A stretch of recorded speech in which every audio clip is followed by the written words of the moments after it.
Scholar and also a retired Deputy Commissioner of Income Tax Mumbai. He completed his education and bachelor's in commerce, MS in social sciences, social work. While working in a professional job, he further wanted to continue his education and he did master's in arts in Pali, qualified NET, and also did his MPhil. He also continues to contribute his knowledge and also experiences to academic activities. So he visits Mumbai University as a visiting faculty and shares his knowledge and experience. Mr. Dayanand also, the research topics of him in MPhil includes Buddha's in interaction with non-human entities with a special reference to the Saka and the Yaka, a Buddhist cosmology.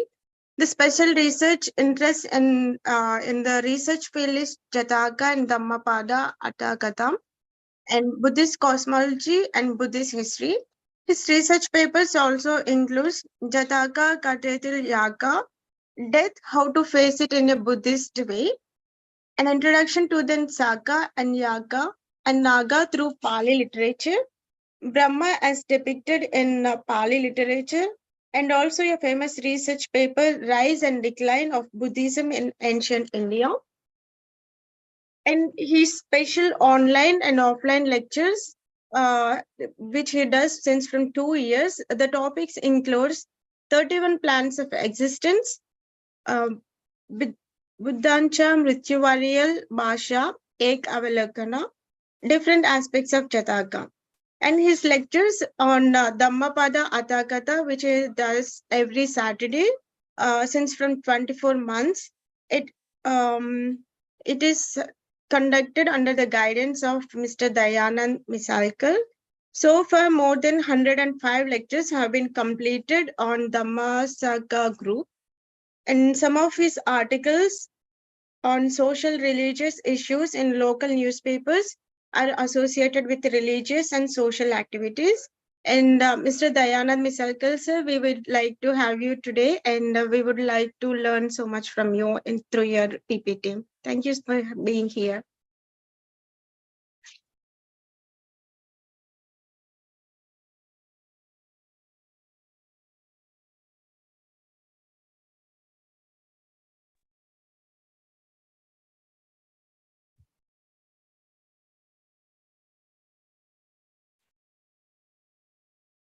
Should I start, madam? Yes, please. I am audible, no? Yes, you are. Okay. Thank you. Namo tassa bhagavato arahato samma sambuddhassa. I am very thankful to this online Vihara group for inviting me on to speak on important issue. It is very much a discussed issue, but being in Pali literature or study of Pali literature and visiting various architectural Buddhist monuments, I have experienced certain things apart from literature. So I wanted to share my experience about these Buddhist monuments and the today's position. And there are many issues arise in my mind and after discussion with my colleagues. So those issues I am putting before you. You have given me opportunity to talk on this platform. So I am very thankful to everybody. Thanks. I am not much comfortable in English. So I will speak in Marathi, Hindi and English also. All my PPTs are in English. If anybody has any doubt or question, we'll take up the issues at the end of the lecture. Thank you very much. So today's topic is Revival of Buddhism and Upcoming Challenges. So revival of Buddhism is going very fast all over the world, and on different aspects, different fields, it is coming up. People are joining to Buddha Dhamma Sangha on a different platform. So before starting this subject, we will start our PPT with introduction of the subject.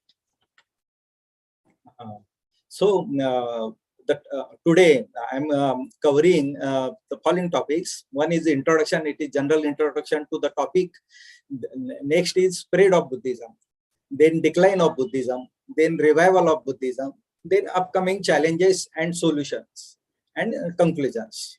So introduction, I will not give much time in introduction, but you know that Buddha, India is called Buddha Bhumi because Buddha born here, and he has given his Dhamma to crores of people before 2,500 years, and many people, many kings and general people also were devotee of Buddha and follower of Buddha and Dhamma.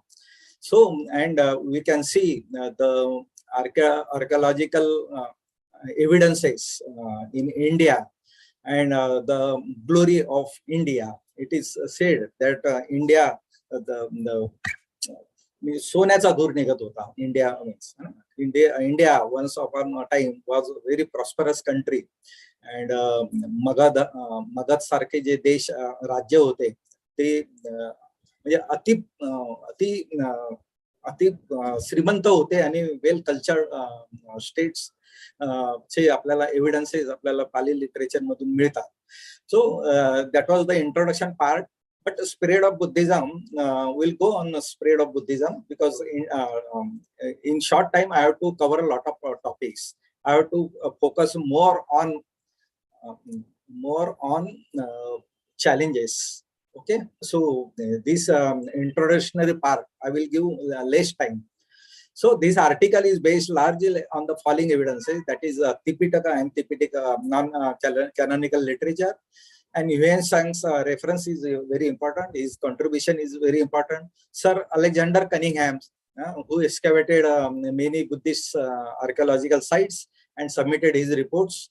James Prinsep, who deciphered Brahmi script. Rhys Davids, who translated entire Pali Tipitaka and other Pali literature into English, and Dr. Babasaheb Ambedkar's research articles and his actions. So we are discussing they have very important role in revival of Buddhism. Next. So I think one PPT. What is next PPT? Something. Next, something is missing. Okay, no problem. We'll go on earlier PPT. Before decline, yes, spread of Buddhism. Yes, I wanted this. Thank you. This article, actually, spread of Buddhism, something is missing in PPT, but I have covered many things in this topic, spread of Buddhism. Okay, so spread of Buddhism, we have seen that Siddhartha Gautam was born in Lumbini, and his father was King Shuddhadan, and he married with Yashodhara. Siddhartha Gautam and Yashodhara had one son, and that is his name was Rahul. And at the age of 29, Siddhartha Gautam left his palace in search of the truth, and at the age of 35, he got enlightened. Okay, he became Buddha. Okay, he is called Samyak Sambuddha. The path he searched, or the path on the path he walked and achieved, attained the ultimate truth, that is Nibbana. Okay, so or fully liberation fruit he got under Bodhi tree in Bodh Gaya, and thereafter then he started his Dhammachakka. Then he started his preaching, and his first Dhammachakka Pavatan was at Sarnath. You all know earlier also this topic is covered.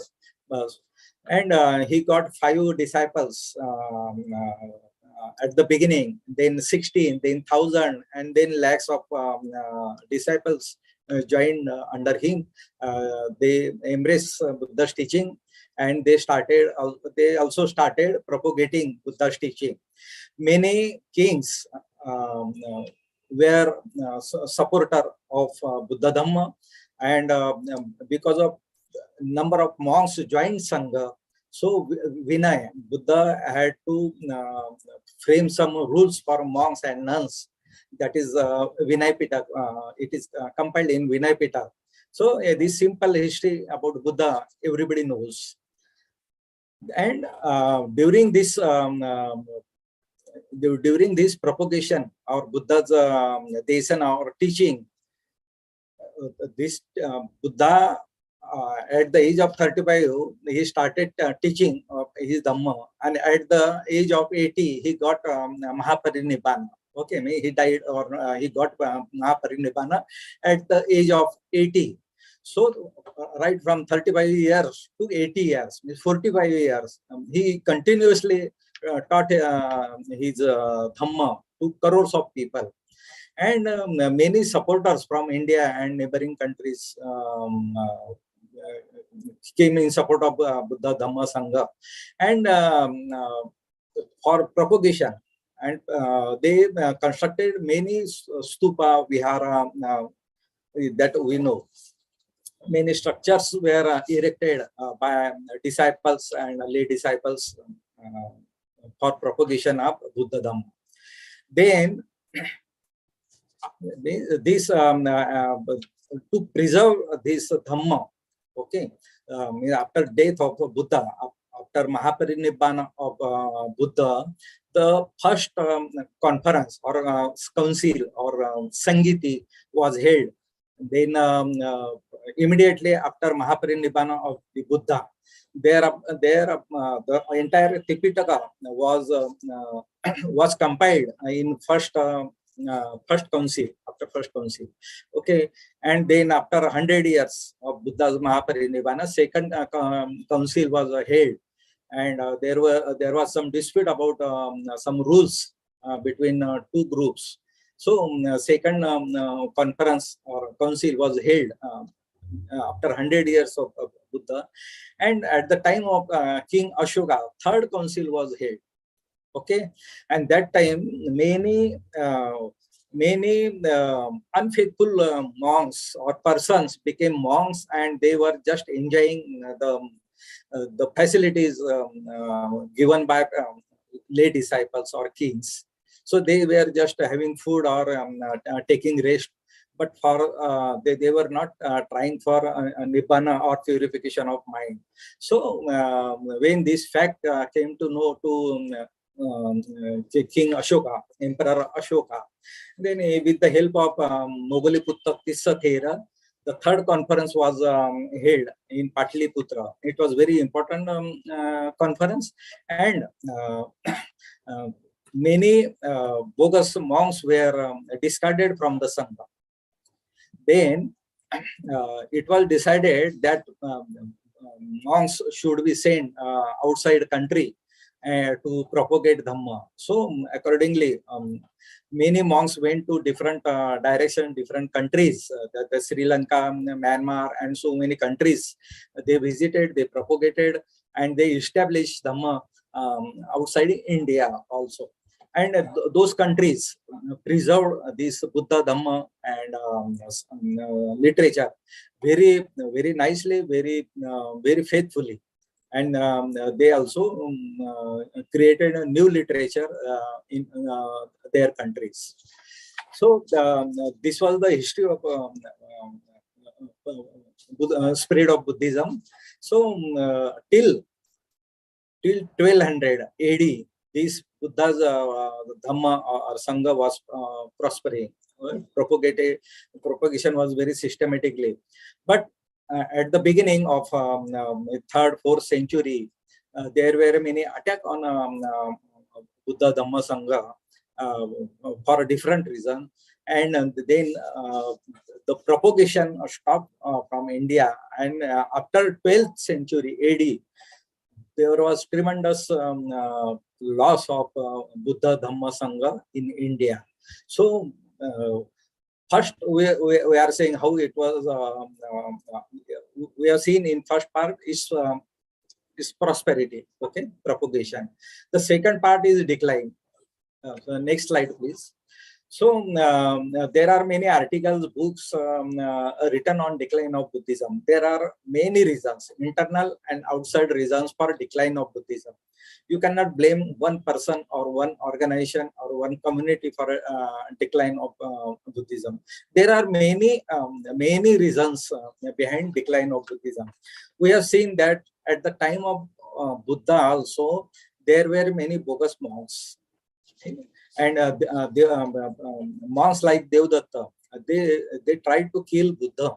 Okay, many monks were not behaving properly, so Buddha has to create a new rule or new vinaya for discarding such bhikkhus or controlling behavior of such bogus monks. So all details of monks' behavior and conduct we find in Vinaya Pitaka Attakatha. So gradually, when there were many attacks on Buddhism or Buddha Dhamma Sangha, so Dr. Babasaheb Ambedkar very nicely summarized what happened after decline of Buddhism. So losses due to attack. What were losses? The loss of human beings. We know some kings like Pushyamitra Shung or Mihir or Shashank. There are many references of those kings. They beheaded many monks just to destroy Buddha's influence. So they killed many monks. So what happened after during decline of Buddhism? So loss of human beings. Okay, then loss of institutions. We know many structures of many Buddhist structures, Buddhist monuments were destroyed by the Brahminical kings or Muslim invaders. Okay, so all you know that centers like Nalanda were destroyed or burned. All books were burned. We know the history, and many vihar or many stupa were broken, and the statues were broken. So this is loss of institutions. Okay, many beheaded statues you will find all over India. Okay, so loss of institution where learning centers were, teaching centers were there, they were destroyed during this decline of Buddhism. Then loss of monuments and vihara. Okay, I'm talking about the university now. Loss of monuments and vihara. You see the vihara like Sachi and many other places. They were so beautifully carved or decorated, ornamented, but all those were destroyed. And where monks were staying, those viharas were also destroyed. And in other way also, there was loss of monuments. Many temples, many Buddhist temples were encroached by the Brahminical traditions. They made the Buddha's images, they changed Buddha's images. Okay, that you must be knowing how they changed, how they covered Buddha's images, and they brought another statue or another name to that statue by covering the original features of Buddha or Buddhist monuments. So encroachment, okay, was also one of the issue in loss of monuments. Either destroy or take illegal possession and show your ownership. This was the issue. Okay, then loss of teachers. We have seen that loss of human beings. So loss of teachers is also there. The monks who were teaching Buddha's Dhamma, spreading Buddha's Dhamma, they were killed. They ran away. Some were killed, and some ran away. So there was no teacher to teach Buddha Dhamma. So because of decline of Buddhism, there was loss of teachers also, and then loss of patronage. Okay, the supporter were also reduced day by day, and ultimately Buddha Dhamma from India wiped out. Okay, and we'll see what happened. So the institutions destroyed, teachers beheaded, then the monuments or Ashokan pillar where evidences are there, or some Buddha's teaching are carved, those were destroyed, and people were also prohibited to help or to support Buddha Dhamma Sangha, and they were prohibited to go even to that vihara or monuments. So loss of patronage, no fund, no support, no food. So how Buddha Dhamma will survive, or Buddha Sangha will survive in India? And Dr. Baba Sahib Ambedkar very nicely said in his Buddha and Rise and Fall of Buddhism in Ancient India. So he says, one king came, or British came, Mughal came, or one king came, or father became prime minister or king, then son became king. This is not history. It is happening in every country. But if you study Indian history, then you will see the how Buddhism got propagated and how it declined, and in what way it was declined. So parallel literature was created to defeat Buddha's teaching. Okay, so there are many issues discussed by Dr. Ambedkar. You must be knowing that. So this is a loss of Buddhism or a decline of Buddhism. Next. So the next phase came, and that phase came recently. We know that Siddhartha Gautam or Gautam Buddha was born in Lumbini, and you know the place today. Okay, you know King Samrat Ashoka, Emperor Ashoka. You know today he was so faithful to Buddha Dhamma or Kalinga War and so many things. You know about Ashoka. Okay, you know Bodh Gaya, you know Sarnath, and you know Sachi. But you know today, before 150 years, nobody was knowing where is Buddha Gaya and where is Lumbini. And who was Ashoka? Nobody was knowing before 150 years. Only some in Tipitaka or non-canonical literature, some references we were found. References were available, and from India, there was no study of Pali literature or Buddhist literature because of decline of Buddhism. Pali language nobody was knowing. Brahmi script nobody was knowing. Buddha, there were no teachers. There were no monuments. So everything gone underground. Okay. So there was no evidences of Buddhism in India before 150 years. Evidences means open evidences. Okay. So then how revival came into course? Okay. So we are more focusing on this issue. Okay. So contributors of revival of Buddhism. So who are the person who help or who has given major who played active role, important role in revival of Buddhism? We must say thankful to those persons or institutions. So one by one, I am discussing about these these contributors.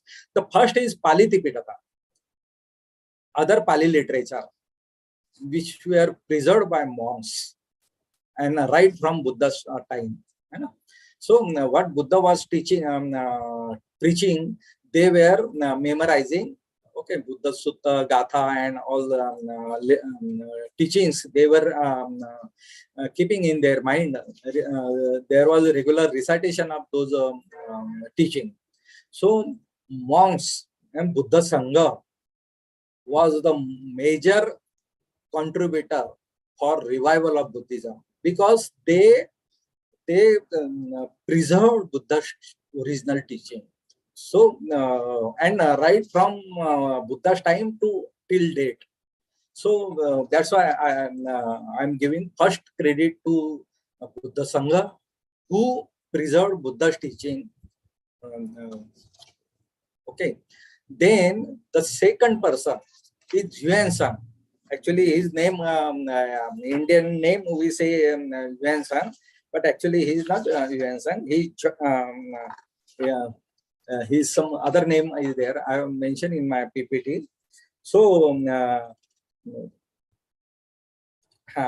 Zhuang Zhang. Okay. So Zhuang Zhang was Buddhist monk. Okay, he came to India from China to study some Vinaya Pitak. Okay, so when he stayed in India about 17 years, he studied in Nalanda, and he visited so many Buddhist sites, Buddhist monuments, and he kept a record of all his visits and those Buddhist monuments or Buddhist places. And so systematically he kept a record that is miraculous.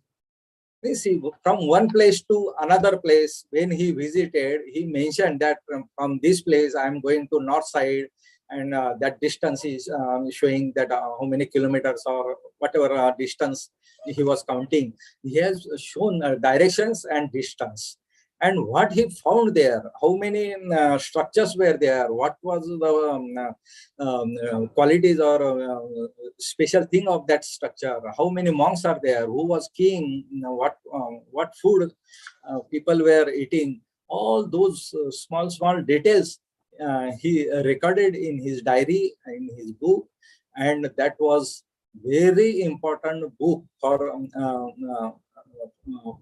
a revival of Buddhism. Okay, so he was born on 6th April 602, means in 7th century he was born, and he died on 5th February 664. Okay, so he all the way traveled from China to India to study Buddha Dhamma. He stayed in India for about 17 years, 629 to 645 AD. He studied in Nalanda University and translated many books in Chinese language and returned to China. During his tenure in India, he traveled a lot across India and visited many important Buddhist monuments. Interestingly, he kept proper record of all his sites visits with distance, direction, etc.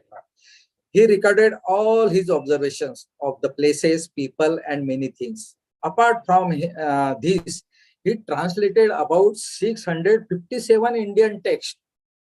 657 books he translated from Pali to Chinese. See what important role he played. His record is a great importance for revival of Buddhism. As discussed above, there were attacks on Buddhism since so many centuries. The attack on Buddhism was not for 1 year or 2 years. It was for so many centuries. And it is finally collapsed after 1200 AD. But Yuan Sang visited India during 7th century, and that time most of the monuments were available and supported by people. But before that, he has done, because of him only, the revival of Buddhism could be possible. Because of him only, the pillar inscription are Lumbini. 1 minute, sorry. So his diary, okay, his record was referred by Sir Alexander Cunningham in 19th century. See, he came in 7th century. He kept record of Buddhist monuments in 7th century. And then in 19th century, means say almost after 1200 years, his diary was referred by somebody, that is Sir Cunningham, and he walked on the foot of Yuan Sang, and he excavated many Buddhist sites. How surprised or miraculous. Means Tripitaka, which was preserved before 5th century BC. Thereafter, 1200 years, Yuan came and he kept record of all those monuments. And after 1200 years, Sir Cunningham excavated those sites. So we can see the importance of Yuan in revival of Buddhism. Okay. Then Sir Alexander Cunningham. Who was Sir Cunningham? Sir Alexander Cunningham was born on 23rd January 2014 in London, UK, and died on 28th November 1893 at the age of 79. So Sir Cunningham survived for 79 years. He was a British Army engineer. He referred the diary record of Yuan. I told you, na? Once he read that diary and then decided nothing is found, but Yuan has written very systematically. Let me excavate, or let me walk on the foot of Yuan and excavate those things. So, and he done. Okay, so he produced 24. He excavated Sarnath in 1837. I told you, na, before 150 years, nothing was on record, or nothing was visible. Buddhist, no Buddhist sites were visible, and nobody was knowing about these sites also. So Sir Cunningham excavated Sarnath in 1837. In 1842, Sankisa and Sachi in 1951. I mean, recently Sachi is excavated, and now many sites are getting excavated day by day. Okay, he produced 24 excavation reports. He is founder of the Archaeological Survey of India. That credit goes to him. Archaeological Survey of India was established by Sir Cunningham in India, and he was Director General of Archaeological Survey of India from 1st January 1870 to 85. Means about 14 years he was Director General of this Archaeological Survey of India, and he preserved all his reports and other work he has done, which is very, very important for revival of Buddhism. Because of him only, we know what is Buddha Gaya, what is Sarnath, and what is Sachi. He excavated many Buddhist sites systematically, wrote detailed reports with drawings, and published. Because of his great efforts, the Buddhist monuments which were destroyed or gone underground came up. Scholars all over the world got attracted towards Buddhism due to his excavation. When he started excavation and submitted his reports, all scholars of the world got attracted towards Buddhist architecture and Buddhism.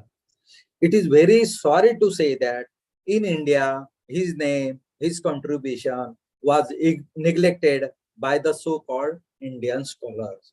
So so-called Indian scholars neglected work of Sir Cunningham, Yuan Sang, or other researcher like James Prinsep, Rhys Davies.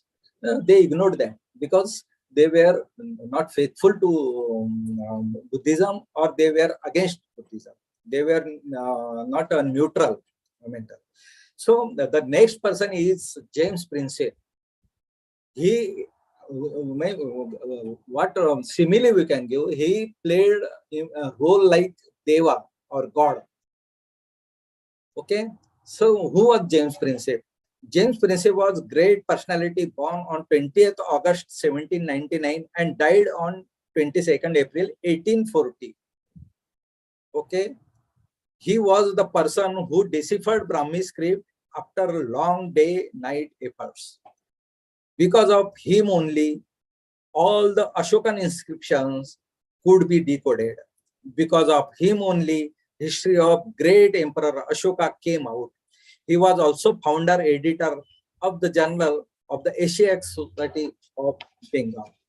So in short, he decoded or he deciphered Brahmi script.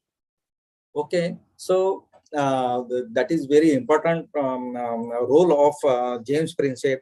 When he started deciphering the Brahmi script, scholars all over the world contacted him and shared what they found in excavations related material. Because of day and night working on it, his health got seriously down. It is said that Prinsep literally worked himself to death. म्हणजे ऐसा बोला जाता है कि James Prinsep का work जो है, ये ब्राह्मी लिपि जो है वो डिकोड करने के लिए उसने जो दिन रात मेहनत किया, यही काम के वजह से वो मृत्यु के द्वार पे पहुंचा. From 1838, he began to suffer from recurrent headache and sickness. When there was no improvement of his health, he was forced to get away from his studies. उसको जबरदस्ती स्टडी से बाहर निकलना पड़ा कि अभी स्टडी मत कर, तो आपकी तबीयत ठीक नहीं है. Okay, later on he was taken to England where he died at the age of 40 years. But before death, he has done such noble work which benefited for entire human being, humankind. तो James Prinsep जो है, इन्होंने दिन रात इतनी मेहनत की और वर्ल्ड के सभी लोग जो जो कुछ मिलता है एक्सकैवेशन में या जो स्टडी के लिए, सारी दुनिया से लोग जेम्स प्रिंसेप को, जो कि इंडिया में थे, उसकी मदद मांग रहे थे या उनको सपोर्ट कर रहे थे. और ये दिन रात इतने इन्वॉल्व हो गए थे ये काम में, तो उनको खाने पीने की भी सूझ नहीं रही, उसमें वो बीमार हो गए. और ये बीमारी में उनका देहांत हो गया सिर्फ 40 साल की उम्र में. आप समझ सकते हैं कि 40 साल ये क्या मरने की उम्र है क्या, लेकिन स्पेसिफिक लिखा गया है, रिकॉर्ड है कि वो इतने बीमार पड़ते गए, लेकिन पढ़ाई से दूर नहीं हो रहे थे, रिसर्च से दूर नहीं हो रहे थे, फिर भी तबियत खराब होने के बावजूद. तो ये जो उनका कंट्रीब्यूशन है, ये हम इंडियन जो है, जो बुद्धिस्ट फॉलोअर है, उन्होंने कभी नहीं भूलना चाहिए उनके एहसान, त्यांचे उपकार. तो जेम्स प्रिंसेप अपने मम्मी को एक लेटर लिखते हैं मरने के पहले. उसका सिर्फ सारांश बताता हूँ कि वो बोलते हैं कि मम्मी, मैं इंडिया में जो हूँ बहुत खुश हूँ, बहुत अच्छा काम कर रहा हूँ, और मैं चाहता हूँ कि ये काम करने से मुझे जो खुशी मिल रही है ऐसी खुशी सभी लोगों को मिले. देखो, वो मृत्यु द्वार पे है और वो कितना एंजॉय कर रहा है इतना बीमार होने के बाद ये रिसर्च वर्क में. और वो ऐसा काम भी उन्होंने किया है. ये ब्राह्मी स्क्रिप्ट जो है, जो पाली भाषा में ब्राह्मी स्क्रिप्ट में जो लिखा गया है, अशोकन जो इंस्क्रिप्शन जो है, वो उन्होंने दुनिया के सामने लाए हैं. ठीक है. 150 साल पहले तक लुम्बिनी नाम की जो जगह है, वहां जो टेम्पल है वो रुक्मिणी देवी के नाम से जाना जाता था. वो ऐसी गॉडेस के बारे में माना जाता था. लोकल लोग उसको मन्नत मांगने के लिए they were praying before that the goddess Rukmini Devi. Okay, जिनको पुत्र लाभ चाहिए है ना, बच्चा चाहिए, ऐसे लोग है ना, वो देवी को मन्नत मांगते थे. और उसी कारण वो जो लुम्बिनी का जो प्लेस है वो प्रसिद्ध था. mean, worshipping was going on in that particular place, but nobody was knowing that Buddha was born at this place. And because of his birth at that place, that temple was constructed.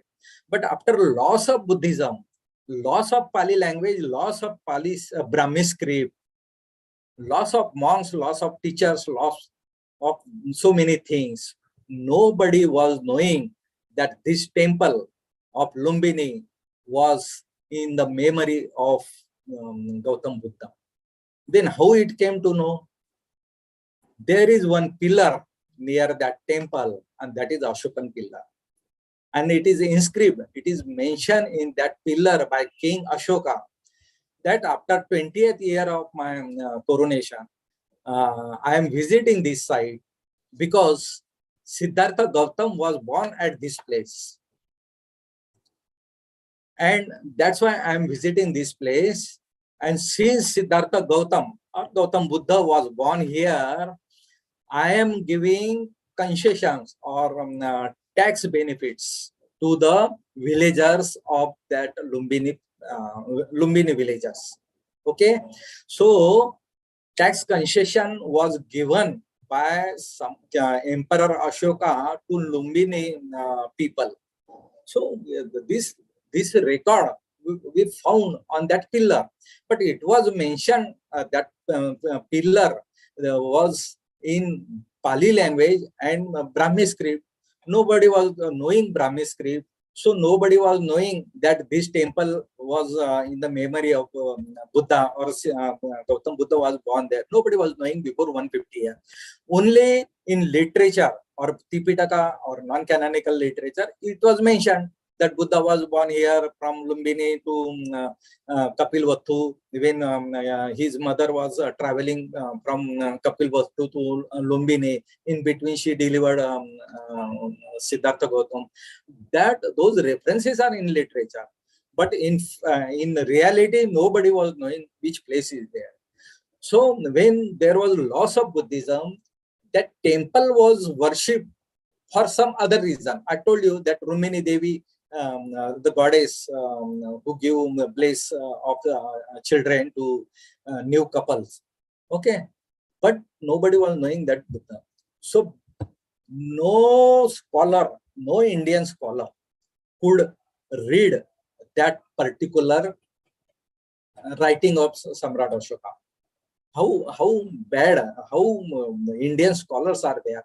They cannot read their own script and language. What a bad situation. Outsider come and decipher that script. It is not a miraculous thing. Outsider is coming, he doesn't know Pali, he doesn't know Brahmi script. Day night he is trying to day night he is sitting to decode that language. He has done that. But unfortunately, at the age of 40, he died. Very, very bad. I feel very sorry. And he is writing his mother. He's writing his mother that I am very happy, I am enjoying here. What happiness I am getting, it should get everybody. So his mentality, his mental status, how powerful he was, how faithful he was. But unfortunately, again, he was totally neglected by Indian scholar. It's very unfortunate. That's why I wanted to mention those persons who came across in my study or in my visit to so many places through Mumbai University, Pali department. I visited many places and I came to know the importance of such persons who contributed for revival of Buddhism. Then we'll go on next on Rhys Davis. Rhys Davis, he was Englishman, and he came in contact with Buddhist monks, and he started learning Pali language. He decided to translate entire Pali Tipitaka and Tipitakatar literature, canonical and non-canonical literature, from Pali to English. So he studied Sinhali, he studied Pali, and he translated entire Tipitaka. When in 19th century, when there was nothing was on a record or English record. Okay, nobody was knowing about Pali, Brahmi, and Tipitaka. That time, this Rhys Davis and his wife also, they established Pali Text Society. Okay, and they pursued British government. They got fund from British government to publish this Tipitaka and non-Tipitaka literature in English. So before 150 years, or say 100 years, they translated this Pali literature and opened the wealth of Buddha's teaching in front of entire world. So scholars from all over the world, they got attracted, they started study, they started writing books, and they also started translate English books to their own languages, okay, Germany or some other languages. So this was a contribution of Rhys Davis. So Mr. Thomas William Rhys Davis is very important personality, born on 12th May 1843. So 1843 he was born and died in 1922. He played very important role in revival of Buddhism. He learned Pali language. He studied Tipitaka and other Pali literature.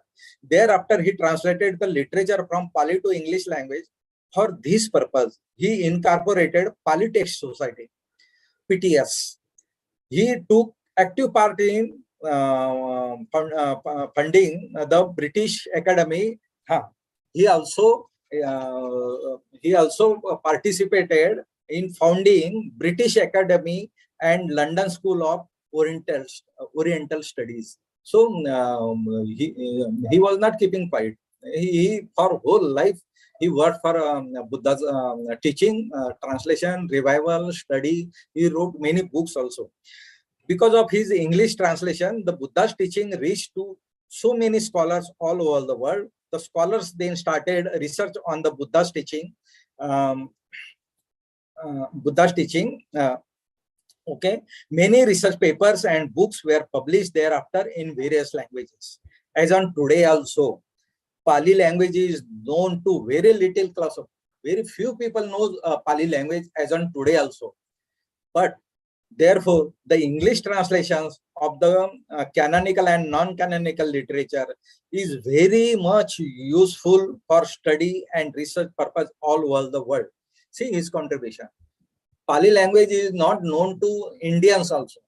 Forget about foreigners, but Indians also far away from Pali language and Brahmi script. So they can read many Indians can read and understand English language, but not Pali, Indian Pali language. So this is bitter truth. So his wife, when Rhys Davis died, his wife Caroline Rhys Davis also played equal role in translation related work. After death of Sri Rhys Davis, she continued the mission of translation and publication of the Buddhist literature. From the above, it can be seen that how important role played by Rhys Davis family in revival of Buddhism. So then we'll go to Dr. Babasaheb Ambedkar. Many persons available on this platform, in this group, they know the contribution of Dr. Babasaheb Ambedkar in revival of Buddhism. So still I will read something and explain something. Dr. Babasaheb Ambedkar was born on 14th April 1891 and died on 6th December 1956. He was born in so-called backward class of the then society of Hindu religion. There were many non-human and savage Hindu tradition in practice. Ill treatment was given to particular community in the name of religious structure. Dr. Ambedkar first studied all the religions, tried to modify changes in Hindu religious structure for equality. However, when he did not get a response from the concerned class, he left the religion and embraced Buddha Dhamma. तर आपल्याला माहित आहे की बुद्ध धम्म बाबासाहेबांनी कोणत्या परिस्थितीत स्वीकारला, त्यांचं बॅकग्राऊंड तुम्हाला सगळ्यांना माहित आहे. पण steel as a part of research paper we are discussing. We know many steps of Dr. Babasaheb Ambedkar on preservation and propagation of the Buddha Dhamma. He himself studied Buddhist literature, made research and finally embraced Buddhism. He was a researcher, so he published books, research articles and newspaper articles, and also delivered many lectures of Buddha Dhamma. ठीक है. तो और बाबा साहेब आम्बेडकर के बारे में आप सभी को मालूम है, लेकिन उनका बुद्ध धम्म के तरफ क्या नजरिया था, उनका एटीट्यूड क्या था बुद्ध धम्म के बारे में, क्योंकि उनका लेटर पीरियड में, लेटर एज में ना, he was more concentrated on spread of Buddhism. तो उनके पूरे स्पीच है या आर्टिकल्स है, उस पे मेरा एक आर्टिकल भी है, एक मेरा स्पीच भी है उस पे, फिर कभी चांस मिला तो मैं बताऊंगा कि बाबा साहब का बुद्धिज्म के तरफ नजरिया क्या था और बहुत अच्छा है। मैंने उनके पूरे कॉन्स्टिट्यूशन, उनके जो बुद्धिस्ट सोसाइटी ऑफ इंडिया है या बाकी जो उन्होंने इंस्टीट्यूशन निकला है, उनके बायलॉज वगैरह मैंने पढ़ा है, और उन्होंने क्या क्या कंडीशन डाले हैं, उनके क्या क्या सपने थे, उससे अपने को पता चलता है कि उन्होंने कितना अलग अलग फ्रंट पे बुद्धिज्म का स्प्रेड करने के लिए, रिवाइवल के लिए उन्होंने क्या क्या कोशिशें की। तो अभी तो इतना ही ये करता है कि उन्होंने आर्टिकल लिखे हैं, उन्होंने बुक पब्लिश किए हैं, उन्होंने बहुत सारे स्पीच दिए हैं, ठीक है ना। वो मिनिस्ट्री में थे या गवर्नमेंट के जो रिप्रेजेंटेटिव थे, उनके तरफ से जो कुछ करना था बुद्ध धम्म के प्रिजर्वेशन के लिए, प्रोपोगेशन के लिए, वो उन्होंने किया है। Will not discuss that right now, but his contribution we have to acknowledge. He was a researcher as well as mass leader also. ये बहुत इंपॉर्टेंट पॉइंट है। We have seen Rhys Davies, Cunningham. They were researchers, but not mass leader. Here, Dr. Babasaheb Ambedkar is researcher also and mass leader also. So, what happens when researcher and mass leader is same person? What he can do? So, many people were following him to Dr. Babasaheb Ambedkar and believing on every words of him. बाबासाहेबांच्या प्रत्येक शब्दावर त्यांचे जे follower होते, दो दे were illiterate or some literate, but they were believing on each and every word of the Babasaheb. Okay, so he finally convinced lakhs of people.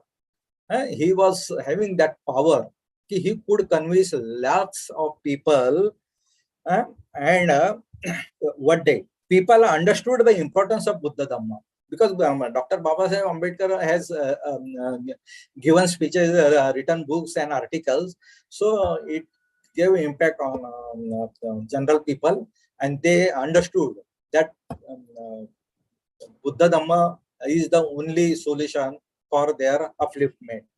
Okay, lakhs of people embrace Buddhism on single day. This is also miracle, without blood shedding. Lakhs of people comes together and embrace Buddhism. This is one very important historical event in revival of Buddhism. We are seeing how people work and how result came. So Dr. Babasaheb Ambedkar, being researcher, being mass leader, he could convince people, and lakhs of people embrace Buddhism on single day without any violence. Okay, so this was big revolution, turning point in their life, of people's life, and also played important role in revival of Buddhism.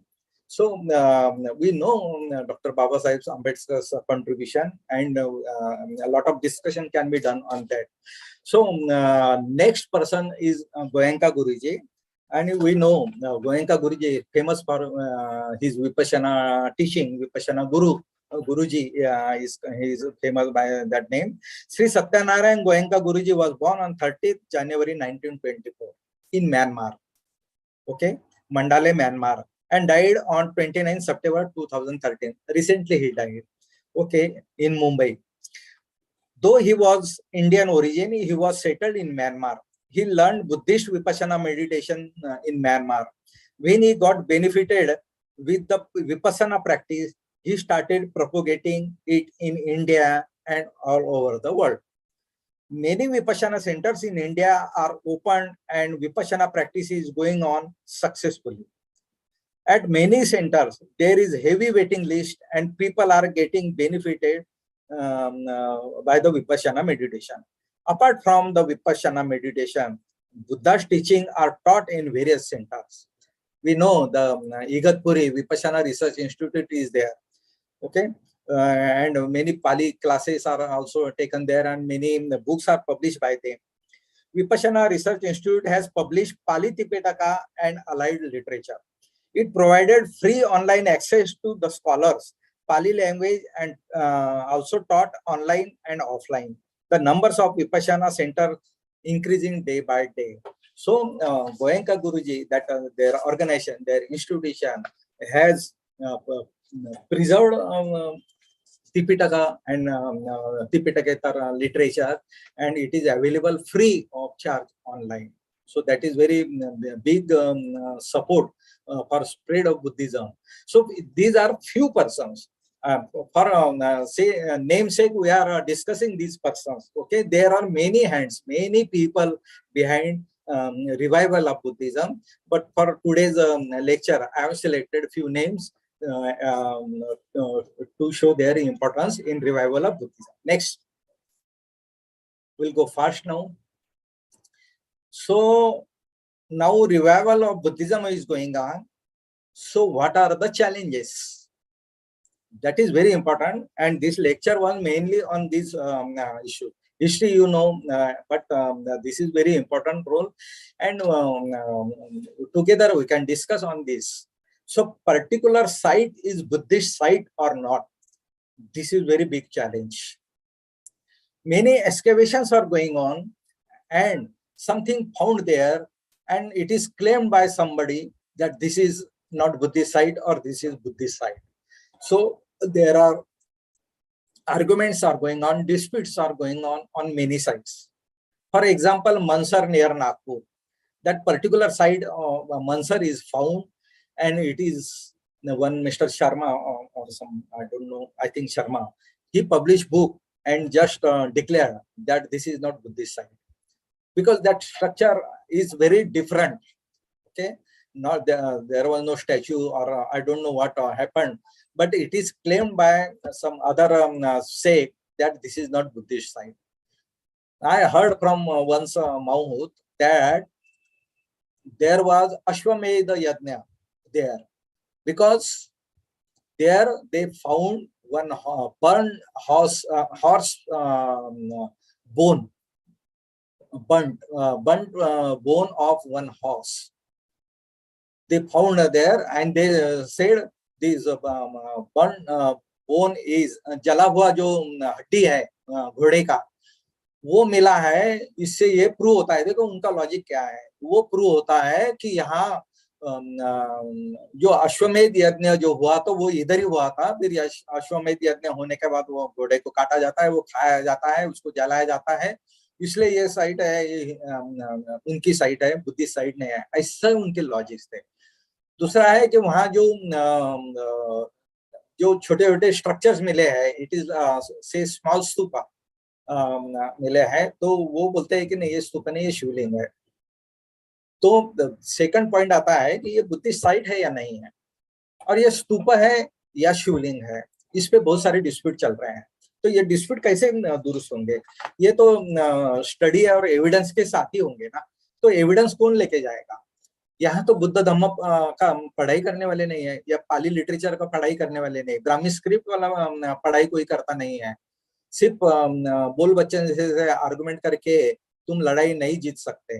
तो you have to study Pali language, Pali literature, Indian history and all evidences, all reports, excavation reports, वो आपको पढ़ना है. तो पता चलेगा कि claim के लिए क्या है. तो स्तूप और शिवलिंग अभी आपको बताता हूं मैं, कि आप नोट करके रखो कि केसरिया स्तूप है ना, केसरिया, KESARIYA, केसरिया स्तूप, ऐसा गूगल पे डाल दो, आपको दिखेगा ये एक यूनिक स्तूप है. इतना ब्यूटीफुल है, ताजमहल क्या रहेगा उसके सामने अगर कंपेयर करोगे तो इतना बड़ा स्तूप है, और वो थोड़ा सा ही एस्केवेट हुआ है, मींस ओपन है वो, लेकिन उसपे है ना पूरा जंगल पड़ा हुआ है, पेड़ है बहुत सारा, एक ही भाग उन्होंने अनकवर किया है, ओपन किया है. तो बहुत सारे शेल्फ है उधर, और बहुत ऊंचा है वो स्तूप, और हर स्टेज पे है ना बुद्ध का एक स्टैचू है, और इतने सुंदर स्टैचू है, बहुत सारे टूटे हुए हैं, लेकिन one of the best stupa in India is called Kesariya stupa. और वो अभी 30-40 साल पहले उसका ये मिला है, वो उत्खनन में मिला है, ठीक है, excavated before 40 years, I don't know exact time, but recently it is excavated. ऐसा कोई इमेजिन भी नहीं कर सकता है कि स्तूप ऐसा हो सकता है, क्योंकि स्तूप में जनरली क्या होता है ना, ब्रिक वर्क रहता है या स्टोन वाला जो कार्विंग रहता है, उसके अंदर कुछ अरंत के धातु या कुछ चीजें रखी जाती है, ये हमको मालूम है. लेकिन ऐसे भी स्तूप है कि उसमें बुद्ध की भी मूर्ति है. तो ऐसे यूनिक टाइप का स्तूप कब मिलता है हमको, जब उसका उत्खनन होना, उत्खनन नहीं होता तो ऐसा कभी स्तूप रहता है ये हमको मालूम नहीं है। तो ये इम्पोर्टेंट है कि जब लोगों का सपोर्ट था तो बड़े बड़े स्तूप बने, ठीक है। जब बुद्ध धम्म बहुत प्रॉस्परिंग था, बहुत अच्छा उसको सपोर्ट था, तो लोगों ने बहुत ज्यादा दान दिया, ज्यादा संख्या थी भिक्षु की, तो बड़े बड़े विहार बने, बड़े बड़े स्तूप बने, ठीक है। लेकिन पीरियडिकली जैसा डिक्लाइन होते गया, सपोर्ट कम होते गया बुद्ध धम्म का, तो स्तूप का आकार भी कम होते गया, स्तूप का साइज भी कम होते गया। बाद में हमने देखा है महायान में, वज्रयान में, या ऐसा देखा जाता है कि इतने छोटे छोटे स्तूप बने हैं, यानी 1 फुट वाले, 2, 3, 4 फुट वाले भी ऐसे छोटे छोटे स्तूप दिखे हैं। वो वज्रयानी स्तूप बोला जाता है, या सिंबॉलिक स्तूप है, क्योंकि फंड नहीं है तो करेंगे क्या, तो छोटा स्तूप बोल के हम उसकी पूजा करेंगे, है ना।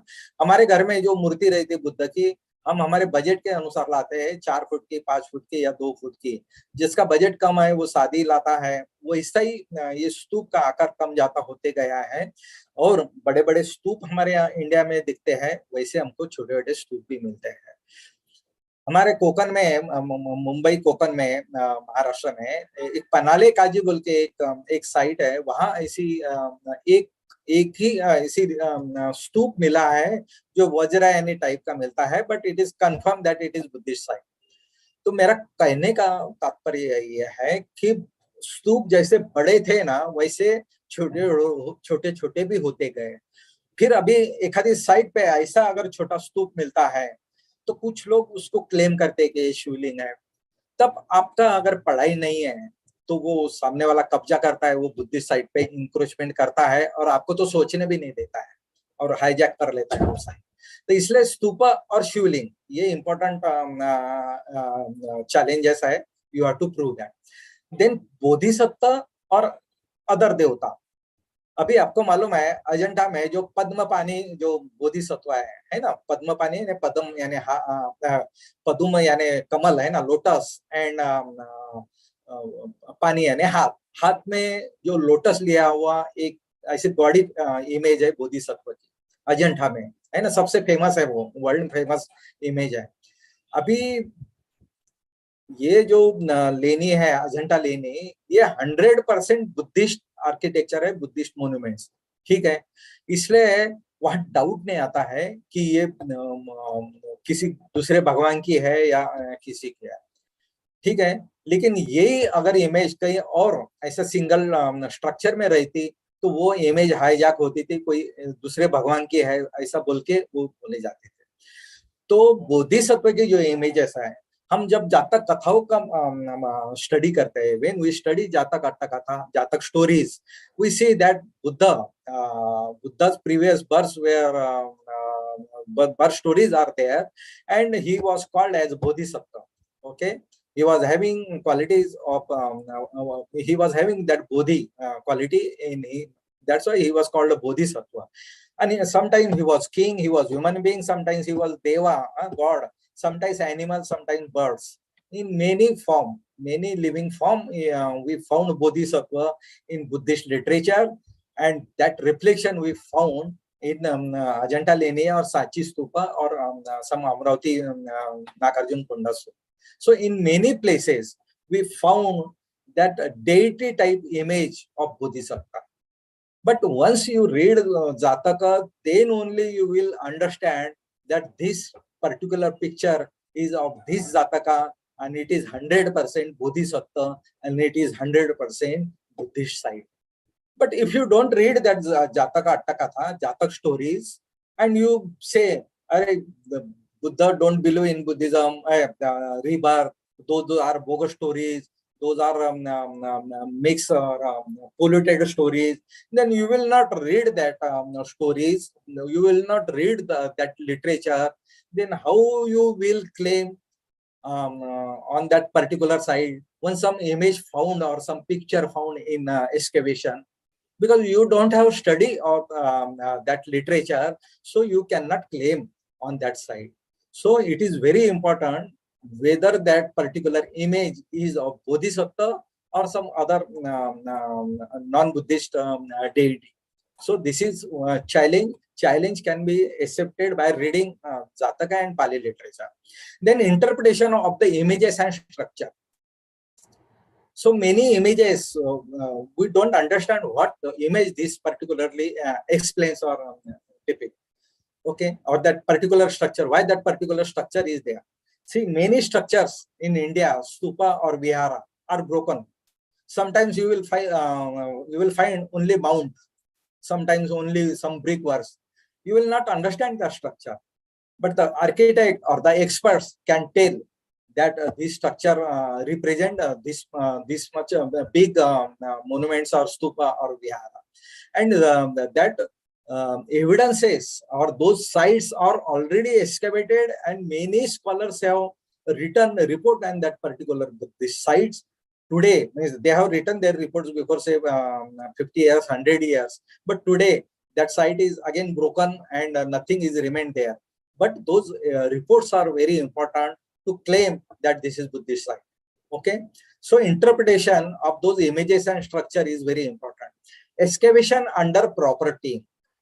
Many places excavation is going on, but whether that team is impartial, whether that team is neutral, whether any Buddhist faith person or Buddhist architect is involved in that excavation.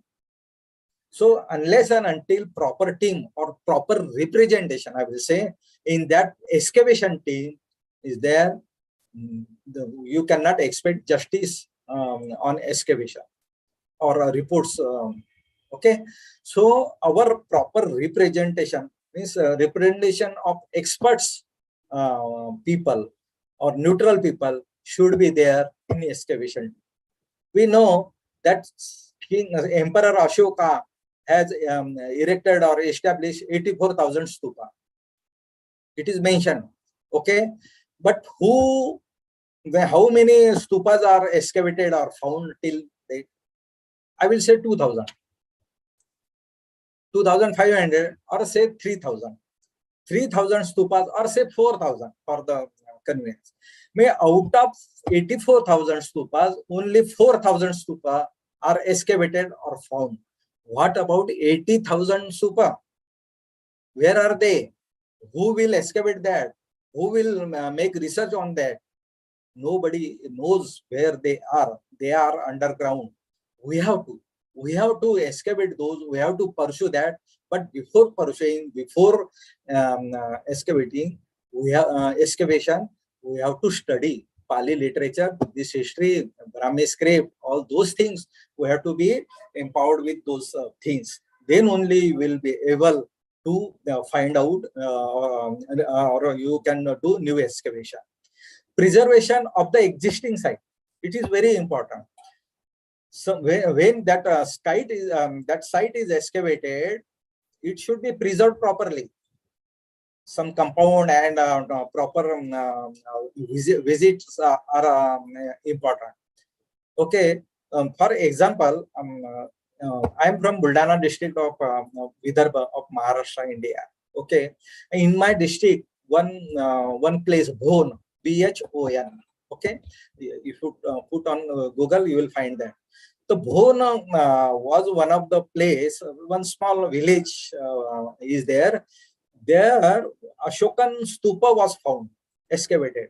One Deccan, some people from Deccan college, they excavated that stupa. They opened it, they studied it, and again covered it. Actually, stupa is the prayer place. Okay, it's very important, and it is ancient evidence. But it was covered by that excavation team because their research was over. Research was over. That site was again closed. So, what is use of that excavation?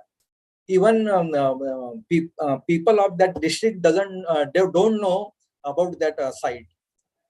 They don't know that report. They don't know importance of that site. So there are many sites where I have visited in Chandrapur and Gadchiroli district for this purpose. Many sites were